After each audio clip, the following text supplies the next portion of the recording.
नमस्कार, बहुत बहुत स्वागत आपका आनंद टीवी पर। मैं हूं आपके साथ पर। हमारा स्पेशल डिबेट शो स्पॉटलाइट देख रहे हैं आप, और आज बात करेंगे दलित वोटों में सपा की सेंध। सियासी समीकरणों का कोई हिसाब नहीं है और सियासत का भी कोई जवाब नहीं। क्या कोई अनुमान लगा सकता था कि जिन दद्दू प्रसाद को यूपी के पूर्व सीएम मुलायम सिंह यादव ने डकैत ददुआ के साथ ताल्लुक रखने और चुनावी मदद मांगने के आरोप में बुक कर दिया था, आज वो ही सपा में शामिल हो जाएंगे? लेकिन सियासत में सब जायज है। जब रेस्ट हाउस कांड के बाद मायावती बबुआ के साथ आ सकती हैं, तो फिर तो दद्दू प्रसाद आ ही सकते हैं। दद्दू प्रसाद मायावती की बसपा के एक निकाले गए नेता हैं जो 2017 से राजनीतिक जमीन तलाश रहे हैं, और अब अखिलेश ने दद्दू प्रसाद को गले लगाया है। तो माना जा रहा है कि मानिकपुर या नरेनी विधानसभा सीट से दद्दू प्रसाद को सपा विधानसभा टिकट दे सकती है। 2022 में भी नरेनी विधानसभा से दद्दू को सपा से टिकट मिलने वाला था, लेकिन पटेल यानी कुर्मी समाज ने विरोध किया तो अखिलेश ने दद्दू का टिकट काट दिया। दस्यु ददुआ के मरने के बाद पटेल समाज ददुआ से नाराज रहता है, क्योंकि बसपा की सरकार में जब ददुआ मारा गया तब दद्दू कैबिनेट मंत्री थे। दद्दू पर आरोप था कि ददुआ के एनकाउंटर में उनका भी हाथ था। अब ये मामला जनता भूल चुकी है। वैसे भी बुंदेलखंड में दलित राजनीति बिखर रही है, जिसे समेटने की कोशिश भाजपा और सपा दोनों ही कर रहे हैं, और सपा इसमें आगे निकलती भी दिखाई दे रही है। पिछले कुछ समय से बहुजन समाज पार्टी के कई कद्दावर नेता समाजवादी पार्टी में शामिल हुए हैं। बाबू सिंह कुशवाहा, इंद्रजीत सरोज, लालजी वर्मा जैसे बसपा नेता अब सपा में हैं। माना जा रहा है कि अभी आगे कुछ और बहुजन समाज पार्टी के नेता समाजवादी में शामिल हो सकते हैं। लेकिन इन नेताओं की भूमिका क्या रहेगी? क्या सपा अपने पुराने नेताओं को दरकिनार कर बसपा से आए नेताओं को तवज्जो देगी? और सपा के पीडीए को मजबूत करने की इस रणनीति का भाजपा के पास क्या जवाब है? आज इसी मुद्दे पर हम बातचीत करने वाले हैं। कुछ बयान सुन लेते हैं। आज बहुत खुशी की बात है कि आज समाजवादी पार्टी में बड़ी संख्या में सभी लोग सदस्यता ले रहे हैं।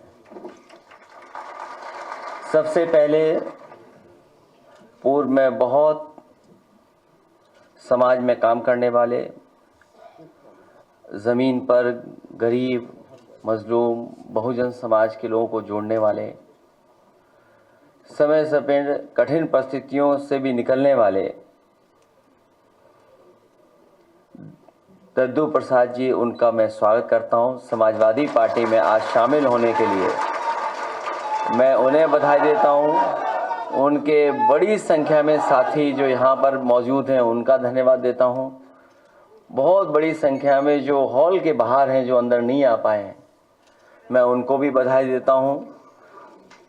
और दूर दराज जो देख रहे होंगे, सुन रहे होंगे, क्योंकि संभव नहीं था सब लोगों का यहाँ आना, बड़ी संख्या में इनसे जुड़े हुए लोग पूरे प्रदेश में, उन सब का मैं बहुत बहुत धन्यवाद और आभार प्रकट करता हूँ। दद्दू प्रसाद जी बहुजन समाज पार्टी से निकाले गए थे। इनकी गतिविधियाँ बहुजन समाज पार्टी में भी ठीक नहीं थी। उनके साथ भी धोखा कर रहे थे, उनके साथ भी गद्दारी कर रहे थे बहन जी के साथ, इसलिए वहाँ से वो निकाले गए थे। जहाँ तक बात पीडीए की है, अखिलेश यादव जी की, मैं अखिलेश यादव जी से आपके चैनल के माध्यम से पूछना चाहता हूँ, जिस समय संसद के अंदर उनके सांसदों ने बिल फाड़ा था, प्रमोशन में आरक्षण का बिल फाड़ा था, उस समय उनको पीडीए याद ही नहीं आया था। जब उनकी सरकार थी, जिस समय उनकी सरकार थी, उसमें 1.5 लाख अधिकारियों और कर्मचारियों का उन्होंने डिमोशन करने का काम किया था। पता नहीं कितनी अंबेडकर मूर्तियां उस समय तोड़ी गई थी जब अखिलेश यादव जी माननीय मुख्यमंत्री थे। तो उसमें कितने अंबेडकर पार्क जुतवाए गए थे, कितने दलितों पे अत्याचार हुए थे। उस समय अगर 5 साल का उनका लेखा जोखा उनको याद हो, तो उनको लगेगा कि हमसे बड़ा मनुवादी आज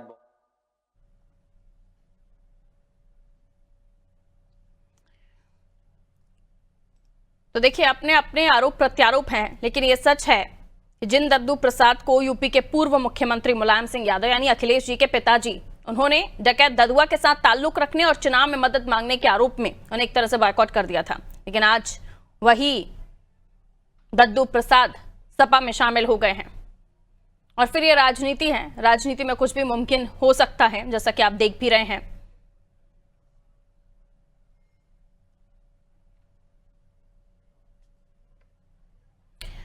तो देखिए, आरोप प्रत्यारोपों के बीच सपा को कितना फायदा दिला सकते हैं प्रसाद जी, दद्दू प्रसाद जी, क्योंकि इन्हें बड़ा एक पैकेज समझकर समाजवादी पार्टी ने अपनी पार्टी में शामिल कराया है। लेकिन 2017 से लगातार ये दर दर पार्टी में जाने की कोशिशें कर रहे थे, लेकिन कहीं से ग्रीन सिग्नल नहीं मिल रहा था। कुर्मी समाज उनका लगातार विरोधी रहा है खासतौर पर, और अब देखना होगा कि ये कितना बड़ा पैकेज समाजवादी पार्टी के लिए साबित होते हैं। हालांकि कहा तो यही जा रहा है कि समाजवादी पार्टी ने एक तरह से बैठे बैठाए कुर्मियों की नाराजगी मोल ले ली है।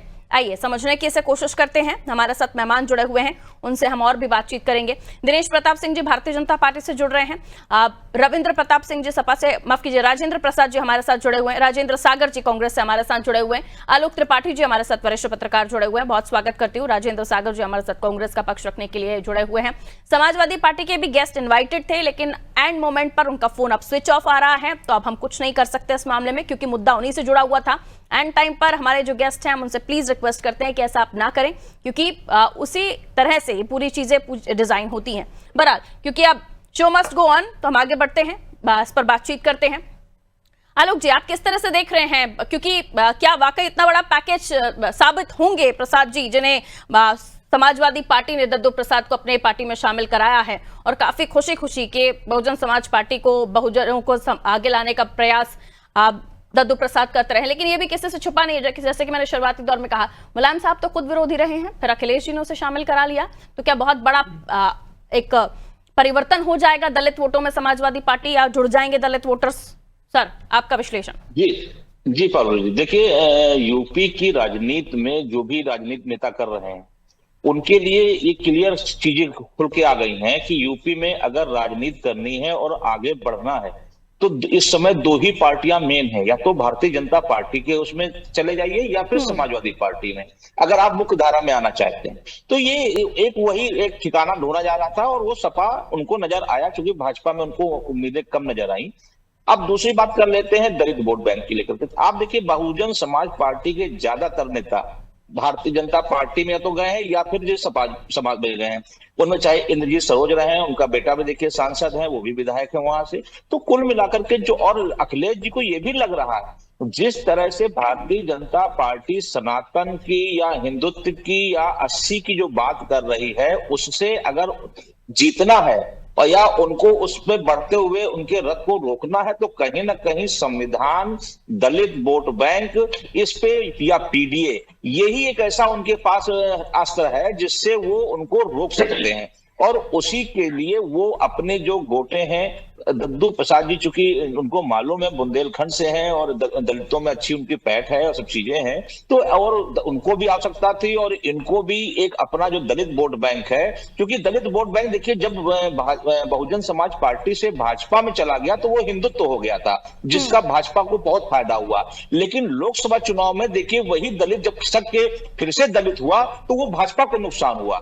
अब बहुजन समाज पार्टी चूंकि यूपी में बहुत कुछ दिख नहीं रही है कुछ करते हुए, तो ये भी एक है कि वो वोट बैंक हम कैसे अपने पाले में लाएं, क्योंकि वो वोट बैंक अगर दलित बन गया है तो दलित अब सपा के साथ अगर चला जाता है तो कहीं ना कहीं भाजपा को उसको नुकसान उठाना पड़ेगा। और भाजपा चाहती है वो दलित ना होकर के वो हिंदुत्व हो जाए, तो वो हिंदुत्व मेरे साथ में आएगी तो उसका बेनिफिट मुझे होगा। और समाजवादी पार्टी या इंडिया गठबंधन पिछले काफी समय से जिस तरह दलितों को लेकर के काम कर रही है, पीडीए की बात कर रही है, तो ये कहीं ना कहीं उनके लिए प्लस का फायदा होगा कि इस दद्दू उनके साथ में आए और कुर्मी वोट बैंक नाराज होगा। आने वाले दिनों में क्या होगा, क्योंकि बहुत सी चीजें रही हैं, चाहे भाजपा में देख लीजिए कांग्रेस के तमाम नेता, बसपा के नेता उनके यहाँ गए, लेकिन वो नाराजगी अपनी जगह है, क्योंकि जब गणित चलता है, गुणा भाग चलता है, तो वहां बहुत सी चीजों को दरकिनार करते हुए सत्ता के लिए कुछ ना कुछ त्याग करना पड़ता है। तो मुझे लगता है कि दद्दू को सपा की आवश्यकता थी और सपा को दद्दू की आवश्यकता थी, क्योंकि कहीं ना कहीं एक मैसेज देना था कि दलित वोट बैंक सपा की ओर आ रहा है। ये भाजपा के लिए भी थोड़ा सा चिंताजनक स्थिति उत्पन्न होगी। ठीक है सर। दिनेश प्रताप जी, आप क्या कहेंगे, क्या वाकई एक चिंताजनक स्थिति है? एक मैसेज देने का काम समाजवादी पार्टी ने किया और उसमें वो कामयाब होते हुए दिख रहे हैं? पारुल जी, जरा सी चिंता का विषय है। उसका कारण क्या है कि देखिए, मायावती से बड़ा तो कोई हमको नहीं लगता है कि दलित नेता हो। मायावती और उनकी पूरी पार्टी समाजवादी पार्टी के साथ गई थी ना, परिणाम क्या हुआ? दोनों लोग मिलकर चुनाव लड़े थे, उसके बाद भी उत्तर प्रदेश में परिणाम क्या रहा? भारतीय जनता पार्टी को कहीं कोई डेंट पेंट लगा? नहीं लगा। जी। इसलिए कि मायावती, आपने अपनी ओपनिंग रिमार्क में, अपनी स्टोरी में कहा कि मायावती शायद लखनऊ गेस्ट कांड भूल जाए, दद्दू प्रसाद या अखिलेश जी शायद दद्दू प्रसाद के साथ किए गए व्यवहार को शायद भूल जाएं, लेकिन उत्तर प्रदेश का दलित समाज नहीं भूल पाता। वो कहता नहीं है, उस समय आने का इंतजार करता है जब मायावती और उनकी पूरी पार्टी समाजवादी पार्टी के साथ राहुल जी गई। उसके बाद कैसे दलित समाज ने उनका साथ नहीं दिया? उसी तरह से दद्दू प्रसाद समाजवादी पार्टी का फायदा कराने नहीं आए।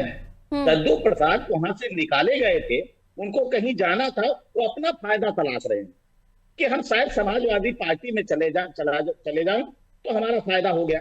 आज वो चले गए हैं, लेकिन मैं आपको बता देना चाहता, अभी चुनाव दूर है। दद्दू प्रसाद के जाने से न तो समाजवादी पार्टी का फायदा होने वाला है, न दद्दू प्रसाद का फायदा होने वाला है। उसका कारण क्या है? ये तो आपने भी कहा, अभी हमारे राजनीतिक विश्लेषक ने भी कहा कि देखिए अभी तक समाजवादी पार्टी की निगाह थी कि हम जो है पटेल वोट को अपनी तरफ धीरे धीरे ले आए, लेकिन एक सिक्के के दो पहलू हैं, दद्दू प्रसाद और पटेल। अब आप दद्दू प्रसाद को लाने में आपको फायदा कितना हो रहा है या उनके आने से नुकसान कितना हो रहा है, ये आपको समय बताएगा। दूसरी चीज और मैं कहता हूं, इसलिए दलित समाज समाजवादी पार्टी के साथ राहुल जी नहीं जाना चाहता। उसका मुख्य कारण है कि हमेशा जब समाजवादी पार्टी के शासनकाल का 5 वर्ष आप उठा के देख लिए, सबसे ज्यादा दलितों के साथ उत्पीड़न कभी हुआ है उत्तर प्रदेश में तो सबसे ज्यादा समाजवादी पार्टी के शासनकाल में हुआ। यही नहीं, दलितों प्रमोशन में आरक्षण की जब बात आई तो अध्यादेश को फाड़ने का काम समाजवादी के पार्टी के सांसदों ने किया था। ये दलित समाज भूल जाएगा? ठीक है। कैसे लाखों लोगों का डिमोशन किया गया है, कैसे दलित समाज भूल जाएगा? इसलिए मुझे कहीं से नहीं लगता। और भारतीय जनता पार्टी, देखिए नेता यहाँ आएंगे वहां जाएंगे, नहीं तो चुनाव तक बहुत लोग इधर उधर आएंगे, उससे कभी भारतीय जनता पार्टी के सेहत पर कोई फर्क नहीं पड़ता है। हम वो छात्र हैं जो 300। लेकिन ये भी कहा गया ना दिनेश प्रताप जी कि पिछले चुनाव यानी लोकसभा चुनाव में वो वोट आपका भी शिफ्ट हुआ और वो समाजवादी पार्टी की तरफ शिफ्ट हुआ। बीएसपी का वोटर पहले आपकी तरफ शिफ्ट हुआ, अब वही वोटर समाजवादी पार्टी की तरफ शिफ्ट हुआ। उसका कारण क्या था पारुल जी? देखिए बिल्कुल हम ये कहते हैं ना कि जब हम चुनाव में कहीं हमको कम सीटें मिलती है तो हम चिंता भी करते हैं और चिंतन भी करते हैं। इसीलिए भारतीय जनता पार्टी, आज हमारे 2 सांसद थे, आज हम देश में शासन चला रहे हैं, तीसरी बार हम सत्ता में, उत्तर प्रदेश में हम लगातार शासन में हैं। हम उससे सीखते हैं, हम चिंता करते हैं और हम चिंतन करते हैं। तो ये आपके लिए मतलब चिंता का विषय नहीं है? दद्दू प्रसाद आपके लिए चिंता का विषय नहीं है कि उन्होंने जो संविधान का हवा खड़ा किया था, आज देखे नहीं उसकी हवा निकल गई। हमको समझने में थोड़ा सा वक्त लगा, लेकिन जब जनता ने समझा तो वही जनता जो जिनकी चर्चा का आप कह रहे हैं, जो वोट बैंक उनके साथ गया था, कैसे वोट बैंक के चक्कर फिर से भारतीय जनता पार्टी किया गया। उत्तर प्रदेश की जनता बड़ी जागरूक है, बहुत समझदार, और दलित समाज तो विशेष करके उत्तर प्रदेश में बहुत जागरूक है। इसलिए किसी दद्दू के चले आने से दलित चला जाएगा, मुझे नहीं लगता। ठीक है। पहले यही बीएसपी का वोटर जो है कांग्रेस की तरफ शिफ्ट होता था, फिर अब समाजवादी पार्टी की तरफ, पहले फिर उसके बाद बीजेपी की तरफ, अब दोबारा समाजवादी पार्टी की तरफ बीएसपी का वोटर शिफ्ट होने लगा है। राजेंद्र सागर जी, क्या लगता है आपको दद्दू प्रसाद के सपा में जाने से क्या कांग्रेस, क्योंकि कांग्रेस का वोट परसेंट पहले ही अभी कम है, वो संघर्ष कर रहे हैं, तो क्या ये वाकई परेशानी वाला सबब आपके लिए भी होगा समाजवादी पार्टी का स्ट्रांग होना, यानी आपका भी वोट बैंक डिवीजन होना उसमें, या डिवीजन वाली चीजें चली रही हैं? देखिए पारुल जी, दलित समाज जो था वो किसी समय में कांग्रेस का ही वोट था और कांग्रेस का वोट बैंक पूरी तरीके से था, क्योंकि अल्पसंख्यक मुस्लिम और दलित प्लस ब्राह्मण, इन तीनों पे ही कांग्रेस की सरकार हमेशा बनती थी और लौटकर फिर वही समय आ रहा है। अभी जो वोट उत्तर प्रदेश में जो भी मिला वो सब कांग्रेस का वोट था, क्योंकि जो भी अल्पसंख्यक मुस्लिम था वो कांग्रेस की तरफ झुकाव था और दलित भी कांग्रेस की ही तरफ झुकाव था, क्योंकि उसको आज मालूम है कि हमारा अगर कोई भला कर सकता है तो वो कांग्रेस है, समझे? तो कांग्रेस की ही सरकार हमारा भला कर सकती है, अन्यथा और कोई नहीं, क्योंकि लंबा समय हो गया। आप देखिए नौकरियों में जो आरक्षण, जो खाली सीटें पड़ी हुई है वो आज भी खाली है। पिछले 30 सालों से आज तक कोटा पूरा नहीं हुआ है, जब से कांग्रेस की सरकार गई है ना। तो इस तरीके से अब दोबारा से दलित समाज जो है वो कांग्रेस की तरफ शिफ्ट हो रहा है, और ये अगर कुछ कर पाते तो ये पहले भी बहुत कुछ कर चुके होते, है ना। तो ये वही है, अवसरवादी और व्यक्तिगत राजनीति है, बस उसी का ये परिणाम है, जो भी परिणाम आ रहे हैं। लेकिन 2027 को जनता बहुत इस तरीके से देख रही है, खासतौर से दलित और मुस्लिम समाज, कि कांग्रेस को फिर से उत्तर प्रदेश में खड़ा करना पड़ेगा। और तो दलितों को अपने पक्ष में लाने के लिए कांग्रेस कोई प्रयास भी तो नहीं कर रही ना सर? इन्होंने तो दद्दू प्रसाद को अपने पास ला लिया और ये अपनी पीठ थपथपा रहे हैं कि अब दलित वोटर उनके साथ हमारे पास तो, आपका तो प्रयास कोई धरातल पर दिख ही नहीं रहा। हमारे पास तो ऑलरेडी राष्ट्रीय हमारे अध्यक्ष समाज से हैं, दलित समाज से हैं, माननीय खड़गे साहब, समझे। और लोगों को अब समझ में भी आ रहा है, समझे, वो जिस तरीके तो ये से 2 साल पहले से अगर नेताओं को जोड़ रहे हैं तो आपको तो उससे और पहले से मेहनत करना शुरू कर देनी चाहिए। फिर खड़गे जी के दौरे शुरू करवा दीजिए उत्तर प्रदेश में कांग्रेस को मजबूत करने के लिए, दलित वोटर्स को पाले में लाने के लिए। उससे बहुत ज्यादा अभी देखिए, आप खुद उनकी तरफ झुकाव हो रहा है और सब जान रहे हैं। अभी 2 दिन पहले बाबू जगजीवन राम जी की जयंती थी, तो दलित समाज ने बहुत धूमधाम से मनाई है, और उन्हें मालूम है कि कांग्रेस के समय में बाबू जगजीवन राम जी ने जो किया है वो तो आज इतने सालों से दोबारा नहीं समझ पा रहे ना सर वोटर्स, आप किनारे हैं, आपको मेन स्ट्रीम में लाई नहीं रही है पब्लिक। ये तो नहीं, ये तो पता चल जाएगा, चुनाव होगा तब खुद ही पता चल जाएगा कि कौन मेन उसमें है कौन नहीं है। अभी देखिए, अभी लोकसभा के चुनाव में अगर मेन उसमें नहीं होते तो कांग्रेस की 6 सीटें आई थी, और कांग्रेस के गठबंधन की वजह से ही सहयोगियों ने इतनी सारी सीटें ली थी, क्योंकि तो इतने कॉन्फिडेंट थे आप, तो आप हर बार सीटें सपा को क्यों देते रहे, चाहे उपचुनाव हो उनमें भी आपने त्याग दिया? नहीं, हमारे अभी माननीय राष्ट्रीय अध्यक्ष जो हैं खड़गे साहब, उन्होंने अभी कहा भी था, अभी जो चिंतन शिविर हुआ था, जो डीसीसी और सीसीसी जो अध्यक्ष बनाए गए थे उनके साथ जो बैठकें हुई थी, उन्होंने इस बात को कहा है कि हम विचार कर रहे हैं बिहार और उत्तर प्रदेश में कांग्रेस को अकेले अपने दम पर चुनाव लड़ने का, है ना। तो कहीं ना कहीं अगर ये बातें निकल के आ रही हैं, चलिए आशा तो आप लोगों की है, लेकिन आशा आशा ही रहे, उम्मीदों में बंधी रहे, अच्छी बात है। खड़ा हुआ है कांग्रेस के साथ और उसको खड़ा होना पड़ेगा। ठीक है, अगर उसको अपना भविष्य और अपना वजूद बचाना है तो उसे खड़ा होना पड़ेगा, समझे। क्योंकि एक मंत्री यही तो हम भी कह रहे हैं सर कि वजूद बनाना है, अस्तित्व बचाना है अपना, तो बनाए रखना है तो कुछ तो प्रयास होने चाहिए ना। यहाँ आपके यूपी राज्य में कांग्रेस इंटरेस्टेड ही नहीं दिखाई देती। पारुल जी, लोगों को लग रहा है कि एक मंत्री ने ये भी कहा था कि जो ऐसे करके उंगली करे हुए खड़ा है, वो ये कहता है कि जहां मेरी, ठीक है, लौट रही हूँ आपके पास सर। यश भारती जी हमारे साथ समाजवादी पार्टी का पक्ष रखने के लिए जुड़ गए हैं। लौटूंगी। राजेंद्र सागर जी रुक जाइए। यश भारती जी, बहुत बहुत स्वागत करती हूँ आपका नादी टीवी पर। सुन पा रहे हैं आप मुझे? जी पारुल जी नमस्ते, बिल्कुल मैं सुन पा रहा हूँ। यश भारती जी, क्योंकि आप अभी जुड़े हैं तो मैं अपना मुद्दा आपको बता दूं। दद्दू प्रसाद, जिनको अभी अभी शामिल कराया है, दलितों के नेता माने जाते हैं, वो बसपा में थे, अब वो समाजवादी पार्टी का हिस्सा हो गए हैं। इसी को लेकर चर्चा चल रही है, लेकिन ये भी चर्चा चल रही है कि जिस दद्दू प्रसाद को मुलायम साहब ने पार्टी से बाहर का रास्ता दिखाया था, या उन्हें बैन कर दिया था, माफ कीजिए, क्योंकि उनका ददुआ डकैत से ताल्लुक था, और उसी दद्दू प्रसाद को अब अखिलेश जी अपनी पार्टी में ले आए हैं। ये भी चर्चा चल रही है। ये भी सवाल पूछा जा रहा है कि क्या कुर्मी वोटर्स की नाराजगी समाजवादी पार्टी को भारी पड़ेगी, क्योंकि दद्दू प्रसाद अब एंटर हो गए समाजवादी पार्टी में। जी देखिए पारुल जी, किस समाज की क्या नाराजगी हमको झेलनी पड़ेगी या नहीं झेलनी पड़ेगी, अब पूरी तरीके से शोषित वंचित समाज ये समझ गया है कि हमें मुख्य धारा में आने के लिए पीडीए को एक साथ होना है। और ये पीडीए की अवधारणा माननीय अखिलेश यादव जी ने लिख दी है, गढ़ दी है, और उत्तर प्रदेश की जनता ने इसको स्वीकार करते हुए उत्तर प्रदेश की नंबर 1 पार्टी समाजवादी पार्टी को बनाया है। माननीय अखिलेश यादव जी के नेतृत्व को स्वीकार किया है और देश की 3रे नंबर की पार्टी समाजवादी पार्टी बनी। तो अब ये सब बातें मुझे लगता है जनता ने वोट के माध्यम से दे दी है जी। कि पीडीए समाज का, शोषित वंचित समाज का, सामाजिक न्याय को स्वीकार करने वाले समाज का सबसे बड़ी पार्टी समाजवादी पार्टी, जिसका नेतृत्व माननीय अखिलेश यादव जी कर रहे हैं और उनके नेतृत्व को सहर्ष स्वीकार किया है। और अब हमारी लड़ाई जो है वो इसी की है कि देश को 85% असामान्य, विकलांग, दिव्यांग बनाने वाले लोगों को हम हक अधिकार देना चाहते हैं और उन सामान्य वर्ग के लोगों के साथ में जोड़ना चाहते हैं जो जिनकी आबादी मात्र 15% है। तो अगर आपका शरीर 85% असामान्य रहेगा तो आप एक अच्छा शरीर नहीं कहलाएंगे।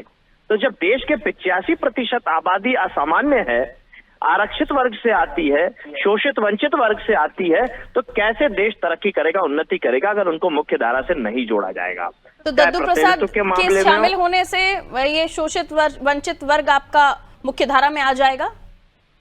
हम सब वर्गों को साथ में लेके चलते हैं, 80-20 में बांटने का काम नहीं करते हैं, कटोगे तो बटोगे बात नहीं करते हैं। तो यादवों का कोटा कटेगा आपकी पार्टी में या किसी और का कोटा कटेगा?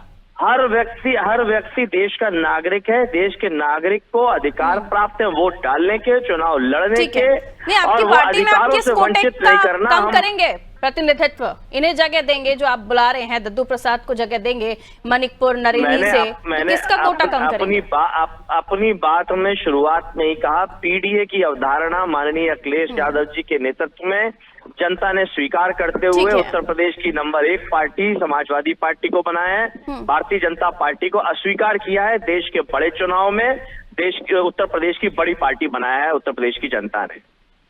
ठीक है यश भारती जी, अब तो ये खैर आने वाले समय के साथ पता चलेगा कि कितना बड़ा पैकेज साबित हुए दद्दू प्रसाद आपकी पार्टी के लिए। मैं एक 10-10 सेकंड आप लोगों को और देना चाहूंगी क्योंकि एक लाइन और आ जाए, बहुत देर से हमारे और भी मेहमान वेट कर रहे हैं। आलोक जी, आप क्या कहना चाहेंगे? क्या वाकई जिस तरीके से कहा जा रहा है कि पीडीए को आगे बढ़ाने का काम, तो एकमात्र चेहरा शामिल करने से जो खुद 2017 से अपने अस्तित्व के लिए लड़ रहे हैं और उनसे कमाल हो जाएगा? नहीं पारुल जी, देखिए ये सिर्फ दद्दू प्रसाद ही नहीं, और बहुत से नेता ऐसे हैं जो कहीं ना कहीं शामिल होंगे, चाहे भाजपा में शामिल हो, चाहे समाजवादी पार्टी में या कांग्रेस में, जिसको जहां उम्मीद मिलेगी। और जब टिकट बट रहा होगा तो बहुत से लोग तो इधर उधर जाएंगे ही जाएंगे।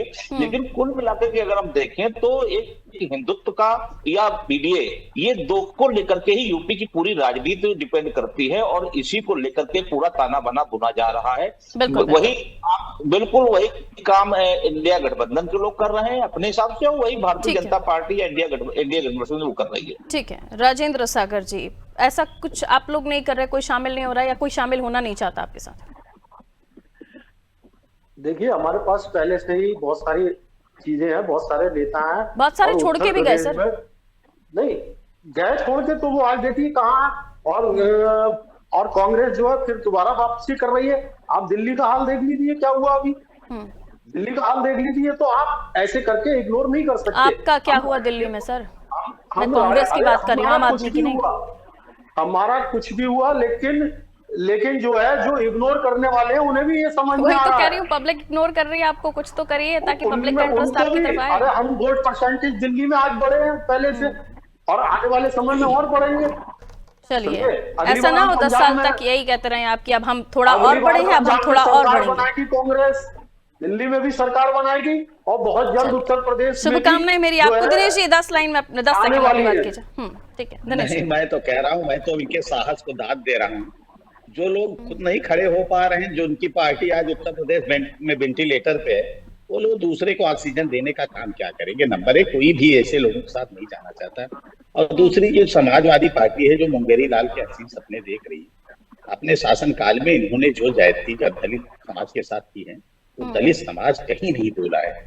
और एक दद्दू प्रसाद के जाने से हम कह रहे हैं ना, इनका लाभ नहीं होने वाला। इनका कितना भी प्रयास करते, मैंने तो आपको बताया कि जब मायावती जी और उनकी पूरी बहुजन समाजवादी पार्टी सब समाजवादी पार्टी के साथ चली गई, तब कुछ नहीं भारतीय जनता पार्टी का नुकसान हो पाया। आज उत्तर प्रदेश का दलित समाज ही नहीं, सिर्फ दलित समाज की बात कर रहे हैं, आज उत्तर प्रदेश या देश में हम सबका साथ सबका विकास। चलिए बहुत बहुत शुक्रिया आप सभी का हमारे साथ चर्चा में जुड़ने के लिए। उत्तर प्रदेश की हम बात कर रहे थे, जहां दद्दू प्रसाद अब समाजवादी पार्टी का हिस्सा हो गए हैं। क्या वाकई एक बड़ा पैकेज साबित होंगे दद्दू प्रसाद समाजवादी पार्टी के लिए, जिनका खुद कुर्मी वोटर्स कुर्मी बड़ी तादाद में विरोध करते हैं? दूसरी तरफ यह भी पूछा जा रहा है कि क्या जिन्हें बाहर का रास्ता दिखाने का काम मुलायम साहब ने कहा था, जिन्हें बैक कर दिया था, जिन्हें सीधे तौर पर उन्होंने नो कह दिया था, आज वही नेता उन्हीं के पुत्र की पार्टी में है, यानी मुलायम साहब के बेटे अखिलेश यादव की पार्टी में वही नेता है जिन्हें मुलायम साहब ने बैकलॉग कर दिया था। लेकिन अब सवाल यह भी है कि जिस तरीके से समाजवादी पार्टी नेताओं को शामिल करा रही है, इससे कितना डेंट बीजेपी को दे पाएगी, सवाल अपने आप में बना हुआ है। या फिर कांग्रेस भी इससे चिंतित है, क्योंकि एक बड़ा वोट बैंक अगर समाजवादी पार्टी की तरफ शिफ्ट होता है तो कांग्रेस के खाते में आएगा क्या? दीजिए इजाजत, नमस्कार।